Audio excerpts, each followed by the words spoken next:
फक्त कोथिंबीर, बेसन आणि 20 मिनटं आणि तयार होईल अशी कुरकुरीत कोथिंबीर वडी. नमस्कार, स्वागत आहे तुमचं आपल्या चॅनलवर. आज आपण अगदी सोपी रेसिपी बनवणार आहोत, स्वादिष्ट आणि कुरकुरीत कोथिंबीरची वडी. या रेसिपीमध्ये आम्ही अशा काही टिप्स सांगणार आहोत ज्यामुळे वडी कधीही तुटणार नाही आणि प्रत्येक वेळी छान कुरकुरीत बनेल. मग चला वेळ न घालवता सुरुवात करूया. कोथिंबीर वडी बनवण्यासाठी आपण येथे घेतलेले आहे कोथिंबीर, बेसन, 4 ते 5 हिरव्या मिरच्या, लसूण पाकळ्या, जिरे, ओवा, हळद, लाल तिखट, धने पावडर आणि पांढरे तीळ. सर्वप्रथम कोथिंबीर आपल्याला स्वच्छ पाण्याने धुवून घ्यायची, त्यानंतर बारीक चिरून घ्यायची. कोथिंबीर वडीसाठी जितकं होईल तितकी बारीक आपल्याला कोथिंबीर इथे करायची आहे. त्यानंतर चिरलेली कोथिंबीर आपल्याला एका भांड्यात काढून घ्यायची आहे. त्यानंतर हिरव्या मिरच्या, लसूण पाकळ्या आणि जिरे आपल्याला इथे बारीक करून घ्यायचं आहे. आम्ही इथे 4 ते 5 हिरव्या मिरच्या घेतल्या आहेत. तुम्ही तुमच्या आवडीने सुद्धा तुम्हाला म्हणजे जसं तिखट आवडत असेल तितक्या हिरव्या मिरच्या तुम्ही इथे वापरू शकता.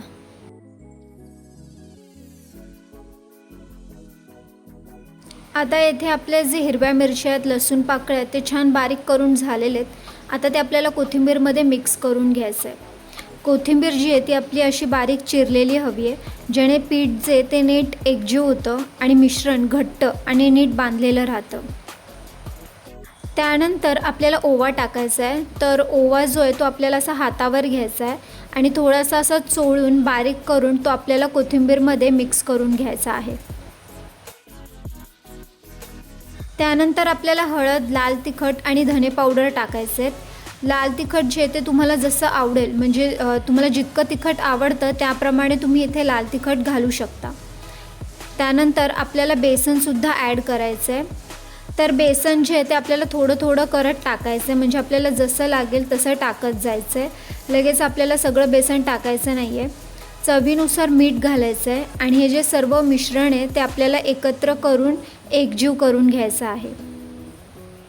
आता येथे मिश्रण मिक्स करत असताना आपण अजिबात पाण्याचा वापर केलेला नाही आहे, कारण चिरलेली जी कोथिंबीर आहे ती मीठ लागल्यानंतर स्वतःच पाणी सोडते आणि हा जो ओलावा आहे तो बेसन किंवा इतर जे मिश्रण आहे त्याला बांधण्यासाठी पुरेसं असतं. तसंच आपल्याला जे कोथिंबीर वडीचे जे मिश्रण आहे ते मऊ पिठासारखं नको आहे, तर घट्ट पाहिजे. त्यामुळे जे वडे आहेत ते वाफवल्यानंतर त्यांचा आकारसुद्धा टिकतो आणि त्या तुटतसुद्धा नाहीत. त्यानंतर मिश्रण असं थोडंसं आपलं मिक्स करून झाल्यानंतर त्यात आपल्याला 2 चमचा तांदळाचे पीठ ॲड करायचं आहे आणि पांढरे तीळ घालायचे आहेत. आपण हे सुद्धा मिश्रण मिक्स करताना पाणी वापरणार नाही आहोत, पण जर आपलं मिश्रण जे ते कोरडं असेल तर आपण थोडंसं पाणी घालू शकतो. मिश्रण असं आपल्याला हाताने चांगलं एकजीव करून घ्यायचं आहे. आता इथे आपल्याला थोडंसं पाणी ॲड करायचं आहे. पाणी जास्त आपल्याला इथे नाही घालायचं आहे, नाहीतर वड्या जे आहेत ते आपले चिकट होतात. जास्त पाणी घातल्याने मिश्रण पातळसुद्धा होते आणि जेव्हा आपण वड्या वाफवतो तेव्हा ते नीट सेटसुद्धा होत नाहीत आणि तळतानासुद्धा तुटण्याची शक्यता वाढते. आता इथे आपलं हे जे मिश्रण आहे ते छान मिक्स झालेलं आहे. मिश्रणाची जी कन्सिस्टन्सी आहे ती अशी असावी की मिश्रणाचा गोळा सहज तयार झाला पाहिजे. जर मिश्रण पातळ झाले असेल तर थोडे बेसन घालून तुम्ही पुन्हा मळू शकता, किंवा जर कोरडे वाटत असेल तर 1-2 टीस्पून पाणी घाला आणि पुन्हा एकजीव करा. तर येथे आम्ही टीन घेतला आहे, त्याला आम्ही थोडंसं तेल लावून घेतो आहे, म्हणजे आपली जी कोथिंबीर वडी आहे ती चिकटणार नाही. तुम्ही ह्याच्या जागी एखादं भांडं, स्टीलचा डब्बा किंवा स्टीमरसुद्धा यूज करू शकता. त्यानंतर आपल्याला पांढरे तीळ टाकायचे आहेत, म्हणजे वडी कापल्यावर पांढरे तीळ छान दिसतात. तसेच वडीला थोडासा कुरकुरीतपणा मिळतो, हलकी खमंग चव वाढते आणि तिळामध्ये कॅल्शियम असल्यामुळे पौष्टिकता वाढते. आता आपण जे कोथिंबीर वडीसाठी मिश्रण तयार केलं होतं ते या टीनमध्ये आपल्याला हाताने छानपैकी पसरवून घ्यायचं आहे आणि पुन्हा एकदा मिश्रण पसरवून झाल्यानंतर आपल्याला त्यावर पांढरे तीळ टाकायचे आहेत. आता आपण जे वरून तीळ टाकलेत ते मिश्रणाला चिकटून राहावे यासाठी आपल्याला वाटीचा इथे वापर करायचा आहे, किंवा आपण चमचासुद्धा यूज करू शकतो. थोडंसं फक्त असं वरून आपल्याला प्रेस करायचं आहे. आता आपल्याला कोथिंबीर वडी आहे ती वाफवून घ्यायची आहे. त्यासाठी एक कढई घेतली आहे, त्यात थोडंसं पाणी ॲड केलं आहे आणि एक स्टँड ठेवला आहे. त्यानंतर आपल्याला अर्धा लिंबू कापून पाण्यात ठेवायचं आहे, जेणेकरून भांडे जे ते काळी पडणार नाही किंवा स्वच्छ राहतील. त्यानंतर आपल्याला जे आपला कोथिंबीर वडीचा जो टीन आहे तो आपल्याला इथे ठेवायचा आहे.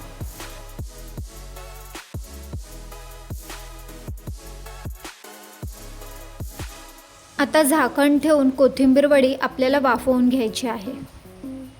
आपल्याला कोथिंबीर वडी जी आहे ती मध्यम आचेवर वाफवून घ्यायची आहे. त्यानंतर काही वेळाने झाकण काढून आपल्याला इथे टूथपिकचा यूज करायचा आहे. जर टूथपिकला मिश्रण लागत नसेल म्हणजे आपलं जे मिश्रण आहे ते छान वाफवून झालेलं आहे. त्यानंतर आपल्याला काही वेळ मिश्रण थंड होऊन द्यायचं आहे. मिश्रण थोडंसं थंड झालं की आपल्याला इथे वडी कापून घ्यायची आहे. गरम असताना अजिबात कापू नका, कारण त्यावेळी वडी मऊ असते आणि त्यामुळे वडी तुटण्याचे किंवा आकार बिघडण्याची शक्यता जास्त असते. थोडी गार झाल्यावर ती व्यवस्थित सेट होते आणि छान वडी पडतात. आता येथे आपण चौकोनी आकाराचे वडी करणार आहोत. तुम्हाला जसं आवडेल तुम्ही त्या आकाराचे वडी तयार करू शकता, म्हणजे चौकोनी, डायमंड किंवा गोल आकाराचे सुद्धा आपण वडी येथे तयार करू शकतो. तर येथे आपण चौकोनी आकाराचे वडी कापून घेऊया. तुम्हाला जर कोणतीही रेसिपी पाहायची इच्छा असेल तर कमेंट करून नक्की कळवा. आम्ही त्यावर व्हिडिओ बनवण्याचा नक्की प्रयत्न करू. आपली कोथिंबीर वडी अशी छान कट करून झाल्यावर आपल्याला तेलामध्ये दोन्ही बाजूने छान तळून घ्यायची आहे. कोथिंबीर वडी आपली छान कट करून झालेली आहे, तर एक एक करून आपण ती काढून घेऊया.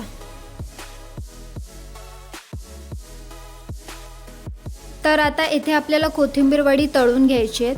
वडीचे जे तुकडे आहेत ते हलक्या हाताने आपल्याला तेलात सोडायचे. तेल गरम झालं की आपल्याला कोथिंबीर वडी जी आहे ते थोडे थोडे करून तेलामध्ये तळून घ्यायचे आहे. कोथिंबीर वडी आपल्याला मध्यम आचेवर तळून घ्यायची आहे, जेणेकरून वडी जी आहे ती बाहेरून सोनेरी आणि कुरकुरीत तयार होईल आणि आतूनसुद्धा समान गरम होते. मसाले आणि बेसनसुद्धा जळत नाहीत. तर येथे आपली ही जी कोथिंबीर वडी आहे ती छान तळून झालेली आहे, रेडी आहे. तर आता आपण ती काढून घेऊया. घरभर सुगंध, ताटात कुरकुरीत कोथिंबीर वडी, यापेक्षा अजून काय हवं आहे? तर रेसिपी ही नक्की करून बघा आणि जर आवडली असेल तर कमेंट करून नक्की कळवा आणि व्हिडिओला लाईक, शेअर आणि सबस्क्राईब करायला विसरू नका.